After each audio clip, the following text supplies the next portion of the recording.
24 তাৰিখত আমাৰ BTCত কাউন্সিলৰ government form কৰিবৰ কাৰণে ফ্ল'ৰ টেষ্ট কৰা হ'ব বুলি গুৱাহাটী হাইকোৰ্টে এটা অৰ্ডাৰ দিছে। এই হিচাপত 24 তাৰিখত কোনে চৰকাৰ কৰে ইয়াৰ কাৰণে ফ্ল'ৰ টেষ্ট কৰা হ'ব। যেন হওক আমি BPF দলৰ হৈ পেলাই আৰু BTC বাকী ৰাইজৰ হৈ পেলাই মোৰ এটাই আহ্বান যে আমি ৰিজনেল পাৰ্টিসকলে একগোট হৈ পেলাই চৰকাৰ বনাব লাগে। BPF দলৰ হৈ বা BTC বাকী ৰাইজৰ হৈ মই আপিল কৰিছোঁ।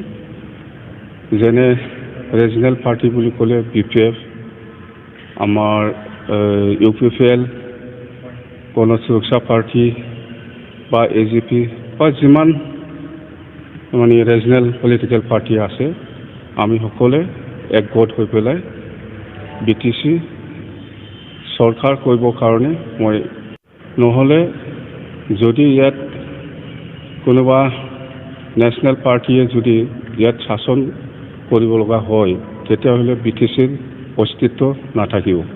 এইকাৰণে মই ৰিজনেল ফ'ৰ্চ বা ৰিজনেল পলিটিকেল পাৰ্টিসকলক মই অনুৰোধ কৰিছোঁ আমি একেলগে একগোট হৈ পেলাই অহা 24 তাৰিখত আমি ফ্ল'ৰ টেষ্টত মানে ৰিজনেল পাৰ্টি হিচাপে একগোট হৈ পেলাই আমি ভোটদান কৰিব লাগে আৰু চৰকাৰটো বনাব লাগে। ইয়াত কোনো নেশ্যনেল পাৰ্টি সুযোগ দিব নালাগে। এইখিনি কথা অনুৰোধ কৰিছোঁ বা GSPকো অনুৰোধ কৰিছোঁ। মুঠতে যিমান আমাৰ ৰিজনেল পাৰ্টি আছে আমি একগোট হৈ পেলাই আমি চৰকাৰ বনাব লাগে।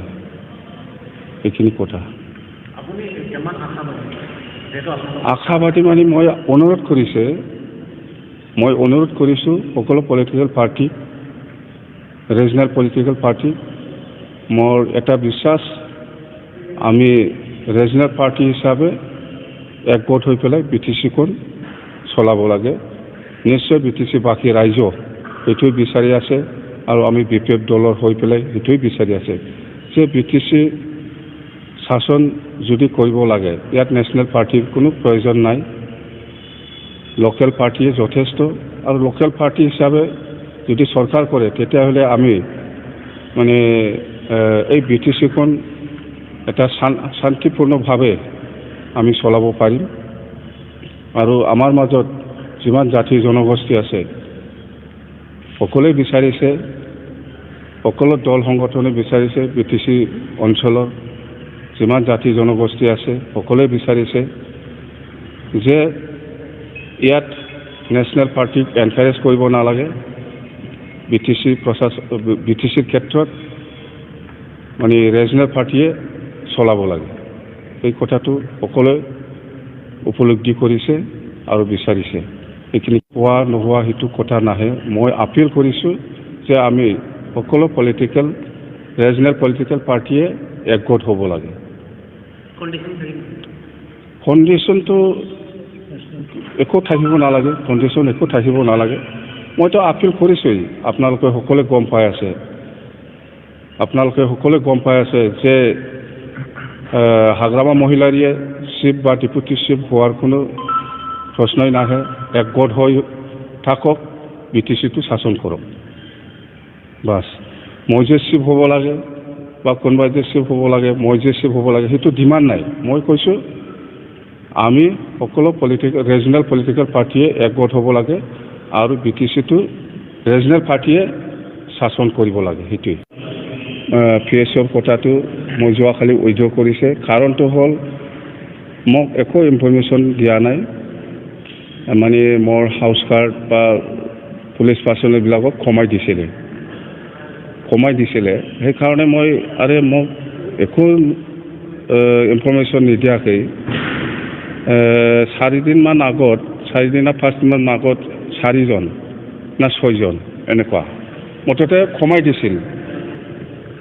আৰু যোৱাকালিও আৰু লৈ যোৱাৰ কথা আছিল লৈ যাওক মোৰ ক'ব লগা একো নাই কিন্তু মোক ইনফৰ্মেশ্যন দিব লাগে যাহা উঠাই পেলাই লৈ গৈছিলে ইয়াৰ পিছত মই উপায় নাই মই মোৰ চিকিউৰিটি উইথড্ৰ কৰি ল'ম বুলি মই ৰিটেনলি IGP ডাঙৰীয়াক মই লেটাৰ এটা ইছ্যু কৰিছোঁ পাৰ্চনেল চিকিউৰিটিও নালাগে PSO নালাগে বা হাউচ গাৰ্ডো নালাগে একো নালাগে মই চব উইথড্ৰ কৰি দিছে এতিয়া মই শুনি আছোঁ কিবা কেবিনেট ৰেংকত চিকিউৰিটি দিব বুলি মই এইটো কেবিনেট ৰেংক না কি ৰেংক সেইটো মই বুজি নাপাওঁ আগত যেনেকৈ আছে মোৰ চিকিউৰিটি এইটো SAT হ'ব লাগে সিটি তেতিয়াহ'লে মই একচেপ্ট কৰিম নহ'লে মই